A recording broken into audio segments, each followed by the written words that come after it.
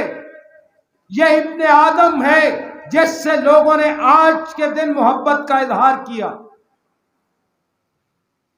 یہ کون کا جواب یہ ہے، یہ وہی ہے جس کے لیے لوگوں نے نعرے لگائے اور پھر اسے قتل کیا گیا اور مبارک جمعے کو دفن کیا گیا، لیکن وہ اپنی قدرت سے مردوں میں سے جی اٹھا۔ کیسر بادشاہ جو تھا اتنی شان و شوکت، مر گیا، لوگوں نے اسے بلا دیا، لیکن یسوع اب بھی اپنے تخت پر بیٹھا ہوا، وہ اب بھی تخت نشین ہے۔ سردار کاہن قائفہ، دیکھیے خداوند یسوع مسیح کے خلاف سازش میں کون سے لوگ شامل، سردار کاہن قائفہ، اس نے یہ ساری یسوع مسیح کے قتل کی منصوبہ بندی کی تھی۔ تاریخ کا بہت چھوٹا حصہ رہ گیا، تاریخ ایسے لوگوں کو بھلا دیتی، لیکن خداوند کا شکر ہے، ہمارے دل خوشی سے بھرے ہیں، خداوند کی شکر گزاری سے بھرے ہیں کہ یسوع دنیا کی تاریخ کا مرکزی حصہ ہے۔ آج بھی دنیا میں ایسے اندھے لوگ ہیں جنہیں خداوند یسوع مسیح دنیا کی تاریخ میں نظر ہی نہیں آتا۔ پنتس پلاطس نے اپنے ہاتھ پانی سے دھوئے، لیکن یسوع نے میری اور آپ کی خاطر، ہماری روح کی خاطر اپنے بیش قیمت خون سے ہماری روح کو دھو دیا۔ یہودا نے 30 سکے لیے اور اس کے بعد خودکشی کر لی، لیکن یسوع جسے مصلوب کیا گیا اور دفن ہوا، وہ آسمان پر خدا باپ کی داہنی طرف بیٹھا ہوا۔ عزیز بہنوں اور عزیز بھائیوں، یہ ہے یسوع جس کے بارے کہا گیا یہ کون؟ یہ سب کا خداوند ہے،